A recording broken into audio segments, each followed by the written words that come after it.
और निश्चित रूप से ये घटना बहुत ही दुखद है और मैं अपनी संवेदना व्यक्त करता हूं बेटी पल्लवी और उनके परिवार के लोगों के साथ। और जिस प्रकार से घटना का स्वरूप हमारे सामने आया है, ये बिल्कुल दिल दहलाने वाली घटना एक तरह की है। जिस प्रकार से बहुत बड़े उत्पीड़न के दौर में से वो बेटी गुजरी है, लेकिन उसके साथ साथ मैं ये भी कहना चाहूंगा कि आज भले ही मुख्यमंत्री जी ने आदेश किए हैं, शायद में कल एक टीचर को सस्पेंड करने के आदेश किए हैं, मैं समझता हूं कि सारे पक्ष को बारीकी से इसकी गहन जांच होनी चाहिए और किसी जांच के नतीजे में पहुंचने से पहले जो है जल्दबाजी में कोई फैसला नहीं लेना चाहिए। कुल मिलाकर के मामला बहुत गंभीर है और एक तरह से कानून व्यवस्था से जुड़ा हुआ मामला भी है। और मैं ये भी कहना चाहूंगा कि हिमाचल प्रदेश में पिछले कुछ अरसे से घटनाओं का क्रम कानून व्यवस्था की दृष्टि से इस प्रकार से घटित होता देख रहे हैं हम प्रदेश में, जहां सब जगह बहुत बड़े प्रश्न खड़े हो रहे हैं सरकार के ऊपर। चाहे ऊना में गोलीकांड की घटना है, चाहे शिमला में डॉक्टर्स और पेशेंट की आपस में जो है वो स्कफल हुआ, उनके लात घुसे एक दूसरे के खिलाफ चले तो अल्टीमेटली उसमें कॉम्प्रोमाइज हुआ आपस में बैठ करके। और उसी तरह से नालागढ़ में घटना घटित होती है अभी, और ऐसी घटनाओं का क्रम हिमाचल प्रदेश में लगातार जो बना हुआ है, निश्चित रूप से वो चिंता का विषय है। देखिए, अभी तक इस सारी चीज की पुष्टि होनी बाकी है, लेकिन इतना जरूर है कि एक संगठन का उसमें नाम आया है जिस संगठन ने इसकी जिम्मेवारी ली है। अगर ऐसा है तो और भी चिंता का विषय बनता है।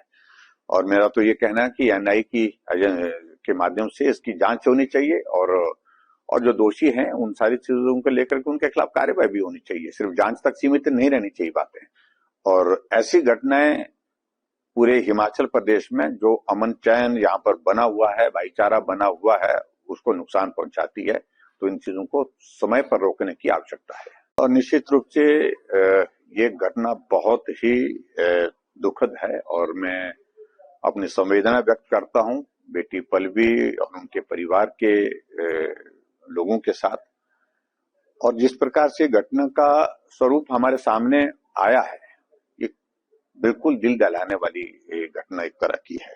जिस प्रकार से बहुत बड़े उत्पीड़न के दौर में से वो बेटी गुजरी है, लेकिन उसके साथ साथ मैं ये भी कहना चाहूंगा कि आज भले ही मुख्यमंत्री जी ने आदेश किए हैं, शायद में कल एक टीचर को सस्पेंड करने के आदेश किए हैं, मैं समझता हूं कि सारे पक्ष को बारीकी से इसकी गहन जांच होनी चाहिए और किसी जांच के नतीजे में पहुंचने से पहले जो है जल्दबाजी में कोई फैसला नहीं लेना चाहिए। कुल मिलाकर के मामला बहुत गंभीर है और एक तरह से कानून व्यवस्था से जुड़ा हुआ मामला भी है।